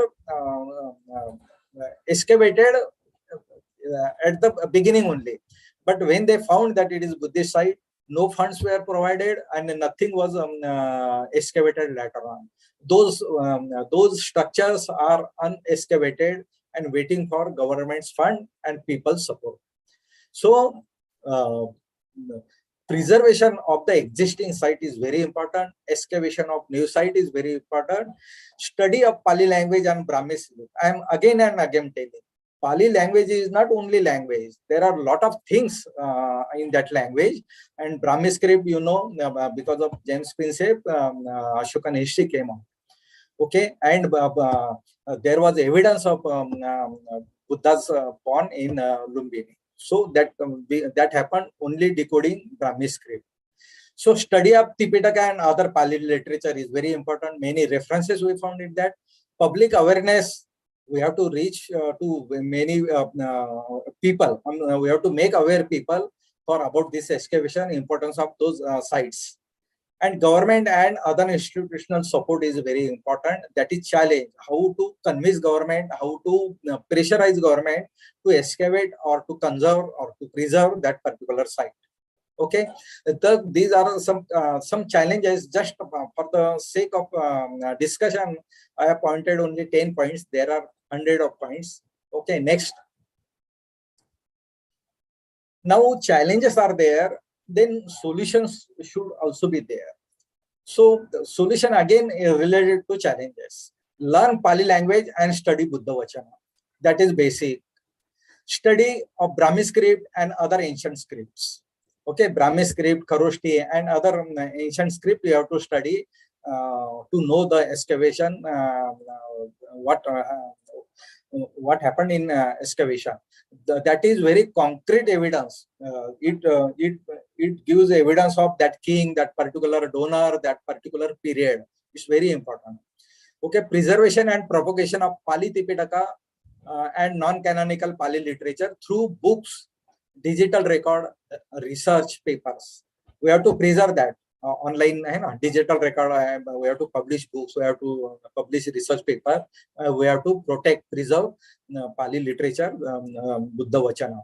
Preservation and development of Buddhist archaeological sites. Preservation is also important, and many places are waiting for development. Already excavated sites, there is no water, no toilet, no road, no light, no guide. So many things are there. They are just they are very, it is very strong structure. That's why it is standing. Otherwise, nothing is there. Okay, and encroachments are also going at every places. Even that Kesaria Stoop also encroachment is going on. So it's very important of preservation and development of Buddhist archaeological sites. Active participation in new excavation. Where new excavation is going on, your representation should be there, and you should actively participate in new excavation. Your research team, scholar team should be there. They should be member of that excavation team. So what can be done? So we have to study all these things, and we have to get a qualification. We have to represent government for your involvement in that, requesting involvement in that particular excavation. Establishment of new structures, educational institutions. See, old structures are there. They are there are many new old structures are there, but we need new structures also. New population, new cities, new places are developed. So we want there are some new institutions, new educational institutions, new structures for propagation of Buddha Dhamma. Okay, next. To arrange seminars, conferences, competitions, national and international scholars. It is very important. Pali is studied all over the world. People are very much interested. They are sacrificing their life today also on particular structures or particular book or particular sutta, Buddha sutta. So they are doing a lot of research. So we should coordinate with those persons. We should invite them and arrange conferences, seminars to discuss the present issues. Inter-institutional coordination all over the world. So it is very important. There are many organizations working on this Buddha's propagation, Buddha Dhamma's propagation, but there is no interconnection or interlinking with them. Every institution is doing their work separately. They are not they are least bother about other institution. So it should not be happen. Interconnection with all those institutions should be there, and they should interact with international associations, institutions. So it's very good. Systematic reply on wrong research, wrong claim by others. I told you, many people are writing papers claiming that this site pertains to this their religion or their sect. But Buddhist people or Buddhist scholars are not coming up for rebuting their claim. Okay, so our team should be ready to rebut their claim. Okay, visit all Buddhist sites regularly. It is very important. You know Ajanta, you know Ellora, you know Lumbini, you know Sarnath Buddha Gaya. But have you visited there? If you are not visiting there, you have no right to say that you are Buddhist. People from all over the world are visiting those international sites, and you don't have time, and you are saying you are Buddhist. And once you visited is not enough. Your visit again and again. Your visit is important at those places. So you have to visit personally. You have to encourage other people, and all people should periodically visit all Buddhist sites. Then only you can claim on those sites. Okay, keep people motivated and engaged um, uh, with programs. Okay, you have to keep people activated. And now this our group is arranging some seminar or online lecture. So every time people should be engaged, they should be in touch with Buddha's teaching or Buddha's knowledge. Okay, that is very important. Don't keep people idle. Only on particular day people celebrate, and other days they go away from Buddha's teaching. It should not be there. They should be regularly occupied with Buddha's activities. Maintain fraternity, unity, metta, dana, and morality. All these things you have to cultivate in your mind. Then only all these things are possible. And this mission, I believe that what suggestions I have given, it will be it will be followed by others. Their suggestions are also welcome. We all together can work on these challenges and solutions. So I will stop here. Thank you very much. You have given me opportunity. Since a long time I am giving lecture. Thank you very much. Sadhu, sadhu, sadhu.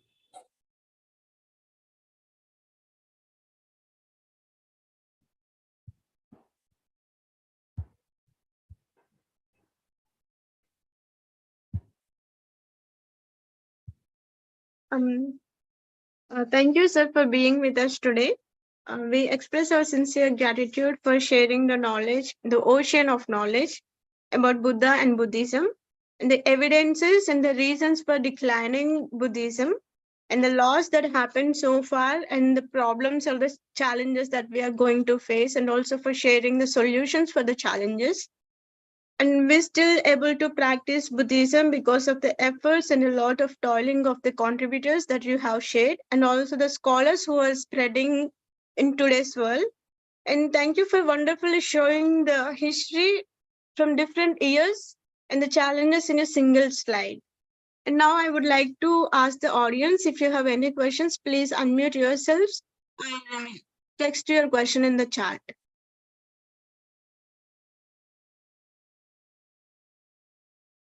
And sir, as of now, there is one question in the chat. The scripts must have come after the languages had developed to a certain extent. I guess, can you please give us a chronology of Brahmi, Sanskrit, and Pali languages and their scripts? Did any of these languages and their scripts exist in any other country? What are other ancient scripts? This is the question asked by Satyanath in the chat.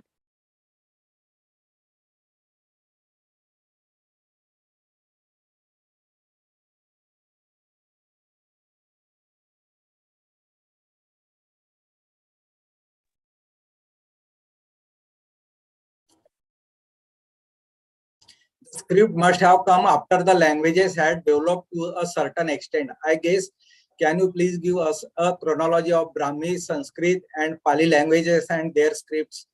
Did any of these languages, and their scripts exist in any other country? What are other ancient scripts?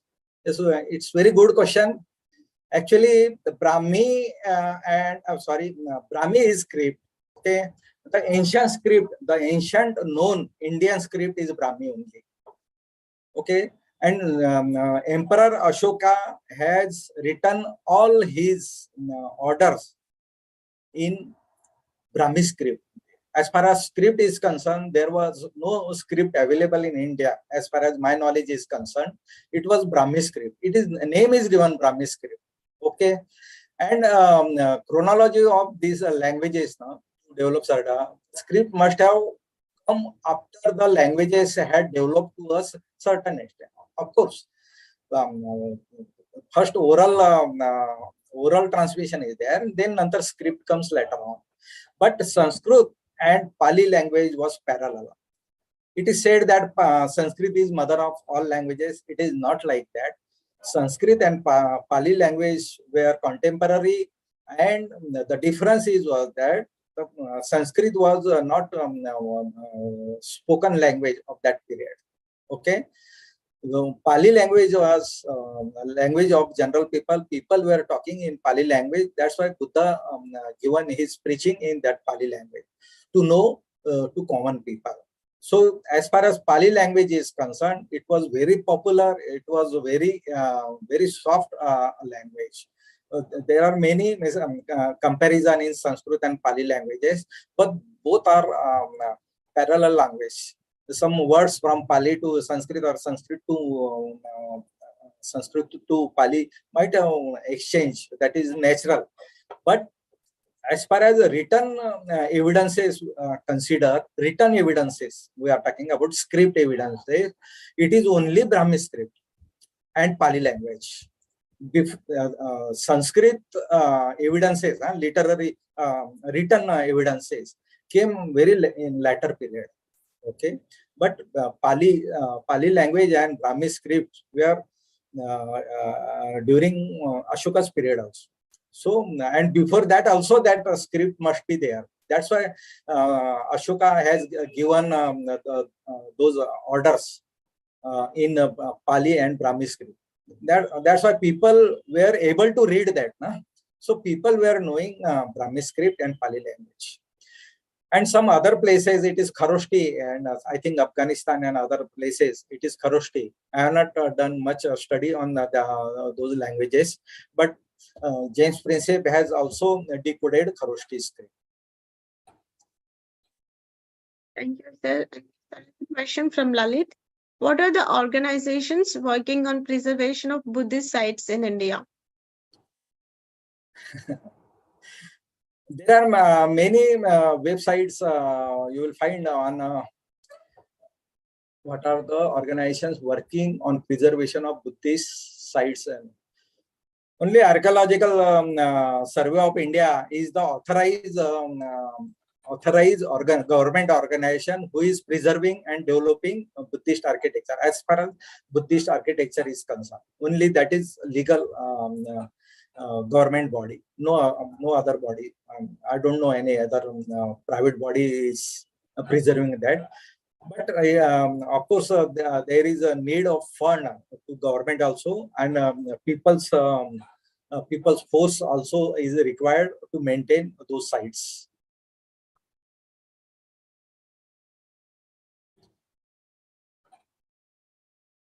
May I ask if anybody has any other questions?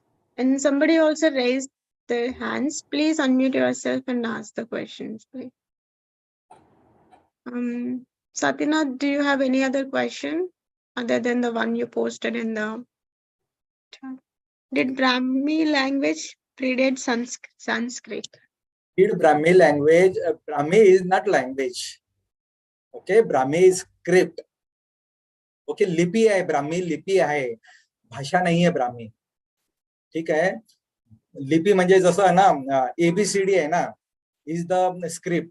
Okay, किंवा अबकडई आहे ना, ही script आहे. ठीक आहे. आता आपण Roman English बोलतो ना, तर म्हणजे माझं नाव असेल दयानंद, तर DAYANAND असं करतो आपण. ते म्हणजे किंवा मी जेवतो तर MIJEVATO असं करतो का नाही आपण. तर language is Marathi, but script is English और रोमन और देवनागरी म्हणतो ना आपण असं. तर हा, विवेक चव्हाण. ओके. सो ब्राह्मी जो ब्राह्मी भाषा नहीं है, ब्राह्मी लिपि है. ठीक है. लेकिन ब्राह्मी लिपि के जो लिपि में लिखा गया जो है वो भाषा पाली है. यानी सम्राट अशोका के सब जो शिलालेख है, जो ऑर्डर्स है या जो पिलर लिखे गए हैं, वो जो है वो ब्राह्मी स्क्रिप्ट में है. उसको ब्राह्मी स्क्रिप्ट ऐसा नाम दिया गया है. ठीक है. और वो भाषा पाली है. इसलिए शुरू में बहुत सारे उसका रीडिंग प्रॉपर हुआ नहीं. लेकिन हमारे मुंबई विद्यापीठ में, जो मुंबई यूनिवर्सिटी में डॉक्टर मीना तालीम जो है, उन्होंने पूरे इंस्क्रिप्शन जो है वो रीड किए हैं. और since she was Pali scholar, she was first PhD scholar of Mumbai university in 1960. She is above 90 now. Okay. तो उन्होंने फिर से वो जो शिलालेख जो है फिर से उन्होंने रीड किया है, पुनर्वाचन किया है उन्होंने. पाली स्कॉलर के हिसाब से, पाली भाषा की वो स्कॉलर है. उन्होंने रीड करने के बाद बहुत सारे अलग नतीजे निकले हैं जो उन्होंने अपने बुक में लिख के रखे हैं. तो ये जो इंग्लिश मन थे या ये जो वेस्टर्न लोग थे जो जिन्होंने संशोधन किया है, रिसर्च किया है, उनको इंडियन सपोर्ट करने वाले कौन लोग थे? हाँ. तर उनको सपोर्ट करने वाले लोग कौन थे? तो यहाँ के जो नॉन बुद्धिस्ट थे या ज्यादा पाली का ज्ञान नहीं रहने वाले, वो संस्कृत स्कॉलर थे. तो उन्होंने वो संस्कृत के हिसाब से वो पढ़ने की कोशिश किया, जिसमें थोड़े से मिस्टेक हो जाते हैं, जो हुए हैं, लेकिन later on it is corrected. अभी मिस्टर राजेश कांबळे बोलते की मला वाटते स्क्रिप्टचे नाव ब्राह्मीण असावे. आता एखाद्याच्या वाटण्यावर नाही चालत दुनिया, आणि का नाही वाटत तुम्हाला तर ते पण सांगून द्या म्हणजे बरं राहील. कारण सगळेजण सांगतात की हे ब्राह्मी लिपी आहे, तर मग तुमचं दुसरं काही हे असू शकतं opinion. I don't know. Thank you, sir. We have another person raised their hand, Rohan Sagatia. And Megha, please be ready after Rohan. Hello, good afternoon, everybody. My name is Rohan Sagatia, and my question is that where can you find the English translated all those Buddhist literature by Rhys David family?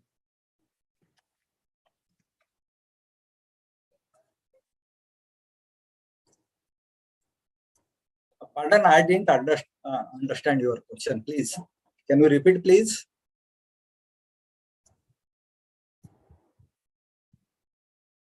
Rohanji, please repeat your question.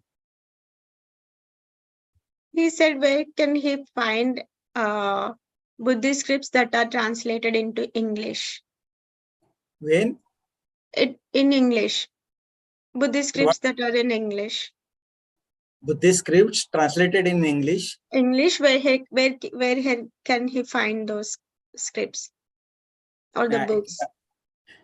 I didn't understand the question properly. Okay. Rohan, are you there? Can you please clear the question?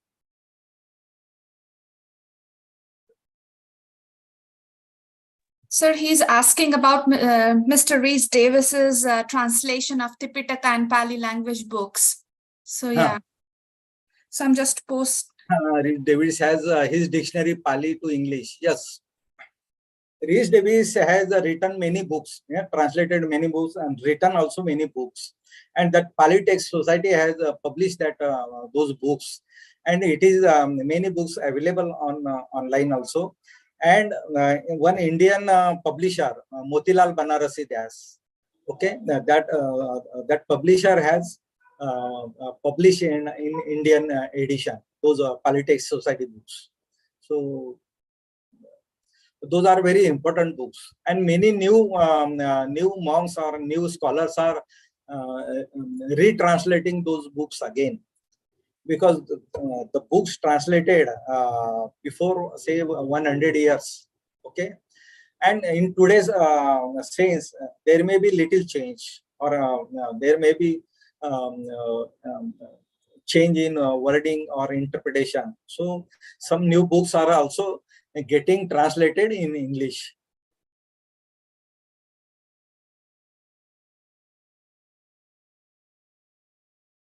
Thank you, sir. Rohan, I hope you got the answer, and Sheetal also texted in the chat. Mega, please unmute yourself and ask your question. Thank you. Shall I ask question? Yes, please. Hi, Dayanand sir. You talked about inter-institutional coordination, so how it can be formed, and to form a unity, can we get a help from the World Fellowship of Buddhists? Because our people are like, it's very difficult to form unity. I have seen like people form small viharas in every ward, and they don't share that good camaraderie with each other. It is our ward, it is not yours, like that, with this we are wasting a lot of energy, and if we will not form unity, definitely wrong things will happen with us. So unless we become one, nothing will work. Correct. Unity is very important. Buddha himself has told many Jataka about unity. Okay, and Vinay Pitaka is very important to know about unity and how to run union or sangha. Okay, Buddha has modified many rules, extended, reduced many rules according to situation. But why Buddha feel necessary about this Vinaya? Because some members of the Sangha, some monks were not interested in purifying their mind, but they were getting some benefits from society. So they joined the Sangha for relaxation or for enjoying. So Buddha made rules to curb such persons or to discard such persons from Sangha. So in union also, in association also, in our union, association and organization, many persons are joining for for their personal benefits. But when you learn Buddha's teaching, gradually you can find out such persons and you can discard them timely, or you can cut them their behavior timely. Unity is very important. That's why I put one point in my PPT that there should be inter-institutional relations. In my town also there are 6-7 viharas, but people of one vihara are not going to other vihara. What is this? If one program is in one vihara, people from same town are not coming to attend that lecture or that program, just because that program is of other vihara. Is this unity, or is this Buddha's teaching? And I wanted to impress the contribution of those people. Those people were not Indian. They sacrificed their life, they sacrificed their wealth for Buddha Dhamma, and we are not sacrificing our time to propagate or to preserve Buddha Dhamma. So all those things are very bad picture, but there is improvement in society. Many viharas, many people are coming up for unity, and many people are getting attracted towards Buddhist language, means Pali language and Buddhist architecture. Many people in India, in Mumbai, many organizations are visiting frequently to the Buddhist sites. Okay, thank you so much. I just want to say, like, I have worked with some people and they told that their husband is doing some studies for that Christian Bible, some institute. And it's like I have noticed they don't form churches in every ward and all, and even Sikh people, they just want one in one city. Means as per the budget, if people are more, then only they construct second. So automatically their unity is getting formed, you know. Even in Nanded also, when my parents went, it was very big and one. So they gave food. They asked my dad to have food. So he paid 1,000 rupees very easily. So, you know, the budget and maintenance of that property is very easy for them, because the way they are greeting everyone, and it's like they will spend money on the welfare of their community only, but they will take money donation from everyone across the world. So it's such a tourist place, and rather than forming everything in one ward, and it's not easy that someone will raise hand on any Sikh Sardar. It is not possible. The unity is so strong. And somehow I feel like when they construct one Sikh Gurdwara at one place, it really helps them in forming that. And in office also, I have seen if they feel very low, they feel like कि अभी तो मैं गुरुद्वारा जाऊंगा, अभी मुझे अच्छा नहीं लग रहा है, और फिर मैं उसको थोड़ा सा सजा के थोड़ा साफ करके आऊंगा, तभी मुझे अच्छा लगेगा. So it's like मतलब they are connected like that. And I have not seen Sikh Sardar children anywhere outside playing like that. Only they will be visible in Gurdwara or malls or airport. They don't let them go out anywhere. So if their children are not good in studies also, वो गुरुद्वारा में बैठ के पढ़ते रहते हैं कुछ ना कुछ. तो मतलब उनके जो रिसोर्सेस हैं, उनके जो बच्चे हैं, उनके कैपेबिलिटी के अकॉर्डिंग उसको वो प्रॉपरली यूटिलाइज कर रहे हैं. उनको इधर उधर कहीं भी नहीं चाहिए. If you are not doing studies, you should be in this, you should be in that. और काफी अच्छा टाई अप है उनका फार्मा बिजनेस के साथ. That is the reason they are able to give very good food. How they easily they are saying like कि have food, and they are giving good food, and they know like the food cost is 50% margin is there in business itself. So when they have tie-ups, definitely they are giving very low cost food, but it is tasty, it is nice. And then when they are getting donation, it's too high. So I think profit margin is very high, and it helps them to make their Gurdwara more beautiful. So business comes in that, but somehow I think we should also think like that. Yes, so somebody has to start, because Gurudwara culture is very nice.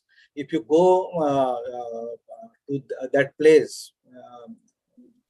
you will get food there, irrespective of your caste, creed, or gender, or language. So they are following that very strictly. For every calamities, they are coming up and donating foods. That tradition they have followed. And they're receiving also no donation. If they're receiving, then only they can give. Yeah. So how to receive that is also actually this dana concept or dana punya is very famous in Buddhism. Just I wanted to share my personal experience. Will tell in Hindi. हम कुछ लोग जो है 3-4 लोग है ना, Myanmar में गए थे. हम एक 15 दिन के लिए स्टडी के लिए गए थे, और हमारे साथ वहाँ के लोकल मॉन्क्स की टीम थी. They were very famous monks. और वहाँ इंस्टीट्यूशनल वर्क जो है ना, इंस्टीट्यूशन बहुत स्ट्रांग है. म्यांमार में बुद्धिस्ट ट्रेडिशन बहुत ही अच्छी तरह से फॉलो किए जाते हैं. तो उसका एक उदाहरण मैं आपको देता हूँ कि जब मैं वो कुछ मॉन्क के साथ हम कहीं बाहर जा रहे थे, कोई दूसरे साइड पे, और टाइम लगने वाला था खाना खाने के लिए. हमको मालूम है कि ये जो मॉन्क्स है वो एक ही टाइम खाते हैं, 12 बजे के पहले खाते हैं. ये सब हमको मालूम है. तो वहां हमने देखा कि हमको ना खाने के लिए होटल नहीं मिल रहा था अच्छा, और वहां कोई इंस्टीट्यूशन भी नहीं था, बिहार भी नहीं था कि वहां जाके खाए इसमें. तो एक जगह, एक ढाबा टाइप हमको एक ओपन ऐसा होटल मिला जहां हम रुके, और वो सादा बेंच टेबल थे लकड़ी के, सादा एकदम सादा ये था ढाबा टाइप होटल. तो मॉन्क्स हमारे साथ जो थे 4-5 मॉन्क्स थे, वो एक जगह बैठे खाना खाने के लिए एक टेबल पे, और हम जो उपासक है हम दूसरे टेबल पे बैठे साइड में. तो वहां की जो ओनर थी वो लेडी थी, और वहां की जो वेट्रेस थी वो जो लड़की थी, उन्होंने ना वो भिक्षुओं के लिए भोजन देने के लिए ना जब वहां गई तो अपने घुटने के बल पे बैठी. वो वेट्रेस होटल में वो मॉन्क्स को परोसने के लिए अपने घुटने पे बैठी, और जो ऐसा दान करते हैं ना वैसा वो बैठी.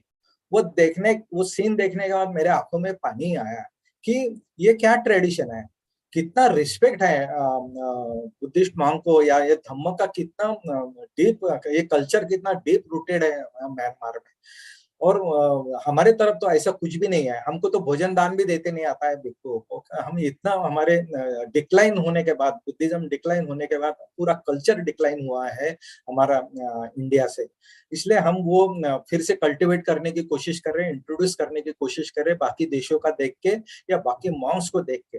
हमारा जो पाली डिपार्टमेंट है ना मुंबई यूनिवर्सिटी में, वहाँ बहुत सारे स्टूडेंट है, यानी 300-400 स्टूडेंट्स है एट अ टाइम, 200-250 स्टूडेंट्स अलग अलग कोर्सेज कर रहे हैं। तो उनके जरिए हम कोई भिक्षु दान करना है या कोई रिसाइटेशन करना है या कोई प्रोग्राम करना है, तो हम कोशिश करते हैं कि एक बुद्धिस्ट ट्रेडिशन से हो जाए, ये जो कल्चर हमारा लुप्त हुआ है वो फिर से आ जाए। तो वो म्यांमार में वो जो लड़की जो है, वो जो परोस रही थी, वो देख के मुझे बहुत विशेष लगा है। और उनके लिए कोई चार्ज भी नहीं लेता होटल से, और उनके लिए फ्री भोजन रहते, लेकिन भिक्षु जनरली बाहर खाते नहीं और एक ही टाइम खाते हैं। हमको हमारा खाने का पैसा देना पड़ा, भिक्षु को नहीं देना पड़ा। ये भी ट्रेडिशन उधर फॉलो होती है। और दान की बहुत बड़ी परंपरा म्यांमार में है। ऐसा बोला जाता है कि वर्ल्ड के सबसे जो दानशूर जो लोग हैं वो म्यांमार के हैं। गरीब से गरीब आदमी, गरीब से गरीब व्यक्ति जो है, जो भी उसकी जो भी हैसियत, वो दान करता है। वो जो यहाँ जो बुद्धिस्ट कल्चर है या बुद्धिस्ट फेथ वाले जो लोग हैं, वो दान करना नहीं चाहते, या दान दिया तो उसका हिसाब करना चाहते हैं। तो ये ट्रेडिशन हमको डेवलप करना है, और उसका सही उपयोग जो दान आएगा उसका करना चाहिए, तो लोगों का फेथ भी बढ़ेगा। और लोग, इंडियन मेंटालिटी दान की है। हम देखते हैं कि अभी मैडम ने बताया, गुरुद्वारा में जाता है पैसा, मस्जिद में जाता है, मंदिरों में जाता है, बहुत सारे रिलीजियस प्लेसेस पे लोग डोनेशन देते हैं, दान करते हैं। सिर्फ बुद्ध के जो फॉलोअर है, बुद्ध धम्म में उनकी आस्था न होने के वजह से वहां दान जाता नहीं है। वो आस्था बढ़ने के बाद दान जमा हो जाएगा, इसमें मुझे कोई शक नहीं है, कोई डाउट नहीं।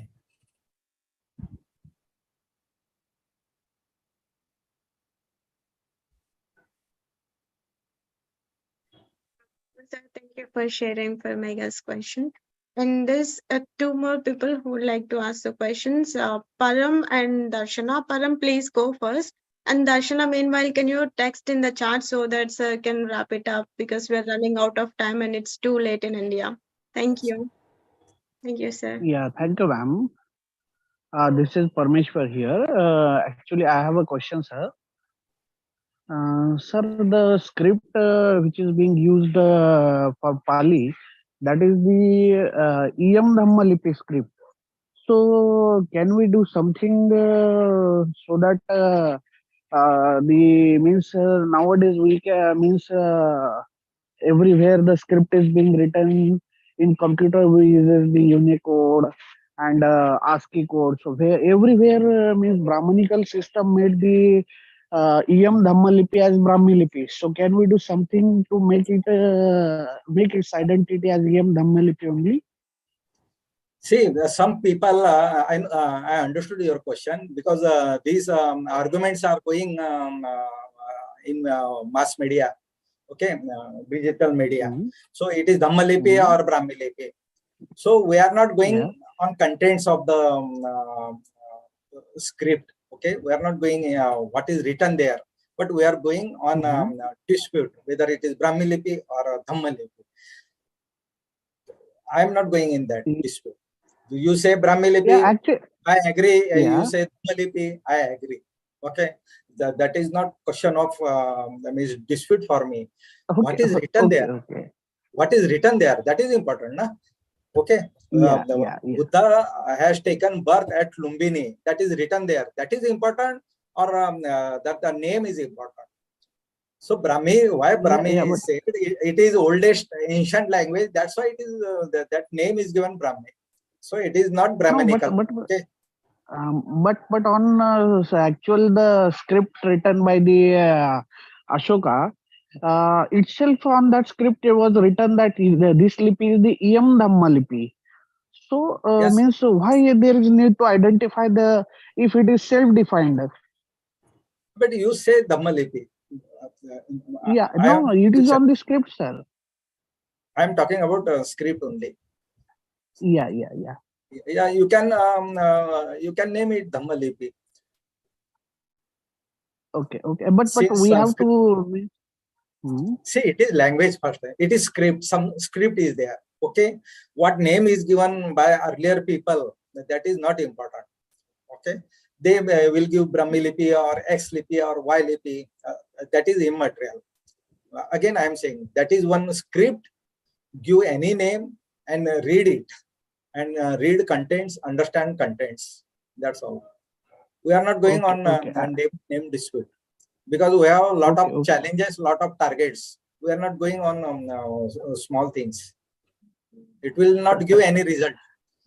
Since Sanskrit was never really a spoken language, I guess the language probably developed together with Devanagari Lipi. Therefore, the claim that Veda in Sanskrit language existed something in like 3,000 years ago must be bogus. Whatever Vedic faith Yeah. existed around Buddha's time and before must have existed in Pali and some other native language. Am I right? You are not totally right, Satinath.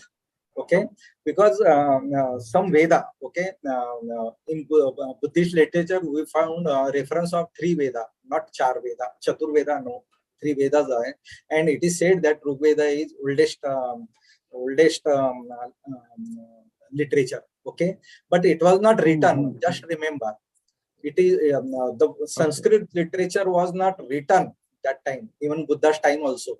It was not written. It was written after say 2nd, 3rd, 4th century. Okay, it was oral tradition of Rig Veda.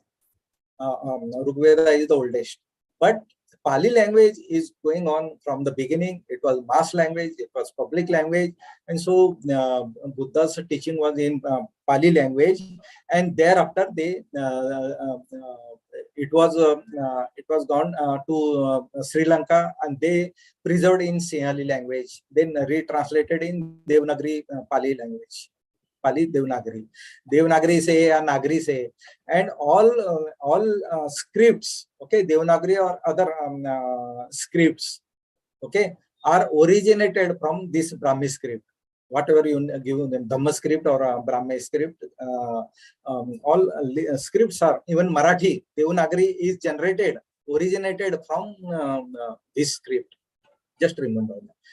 Sanskrit literature was not in Brahmi script at the beginning. It was not written even.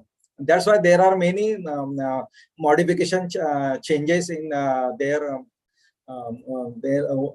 original literature. So that is not subject matter of today's discussion. So we will not discuss. The parallel lives of Mogaliputta Tesa Thera and Bhikkhu Nagasena.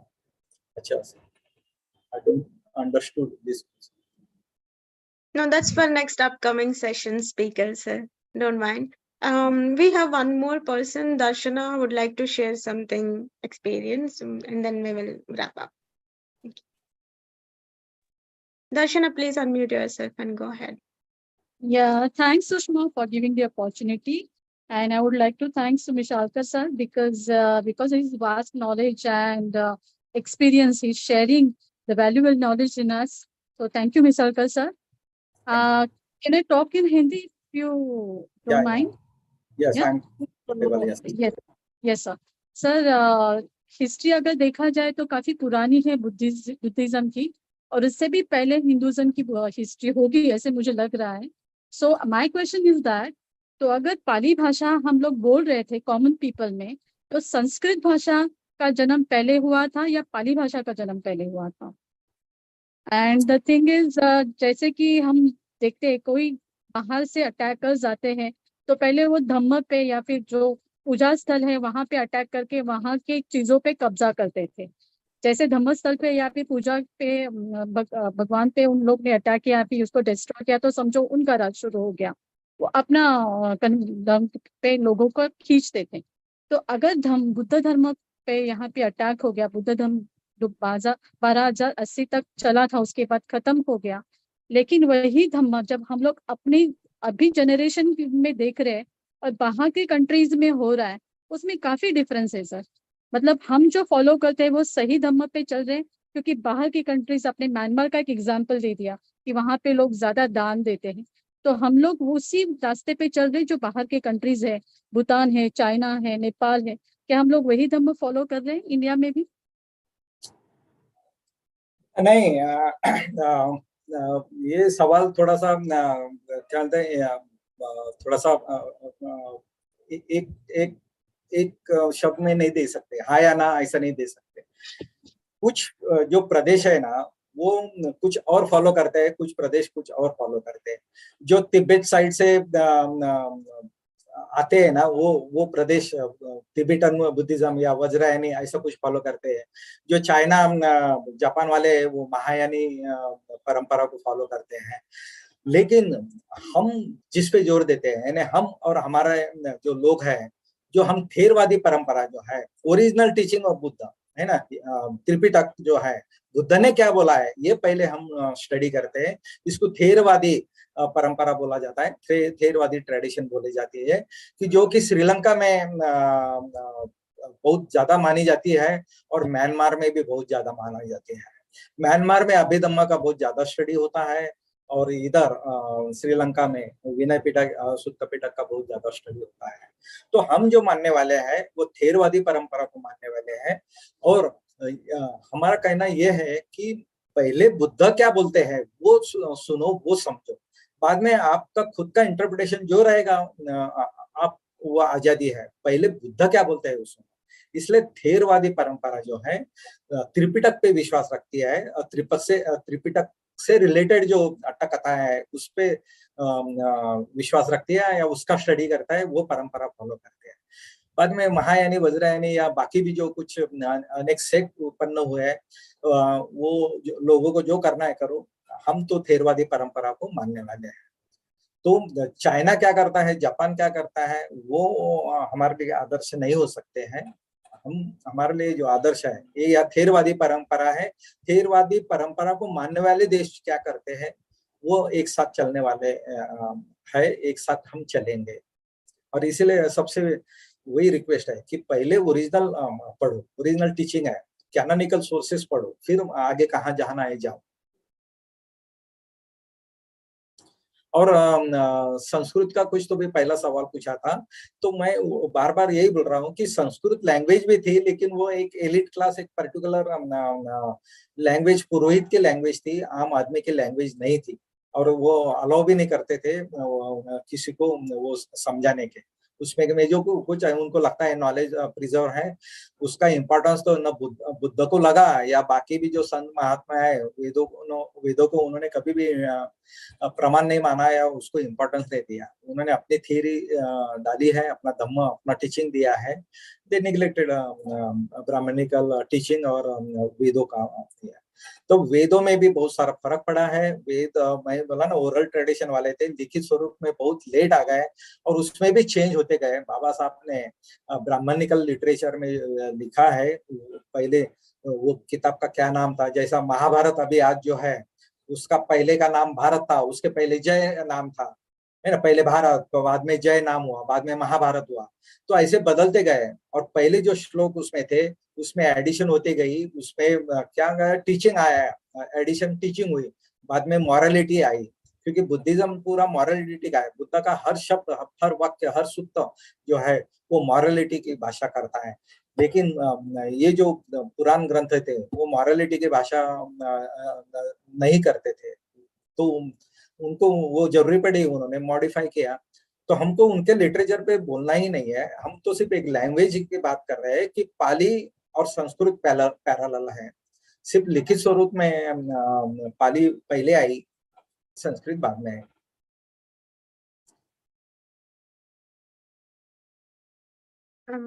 Thank you, sir, for being so much patient and trying to shorten all your experiences and sharing with us. And to all, if you have any questions, we will be having another session with the sir with a longer time so that we can interact much more better. But for today, we are wrapping up because of the time constraints. And I would like to give a short vote of thanks. Thank you, Sunil, for starting today's Vihara session, and Banteji for your wonderful teaching and a beautiful message for today's session. And I would also like to thank Anvi for a beautiful story and Madhu for amazing coordination for the kids' motivational story. And thank you, sir, for being with us today. And we understand it's too late for you, but spending your time and trying to share, compressing your knowledge and experiences and sharing with us and patiently telling all the questions and everything. And thank you all the audience for joining us today. And I hope you learned something new. And we would like to see you back every week. And every week we have different speaker with a different topic. There's a lot of things to learn. And we would love to see you back. And thank you, Vihara team, for giving me an opportunity to host this session. Thank you. Thank you. Hey, thank you, Jaghi.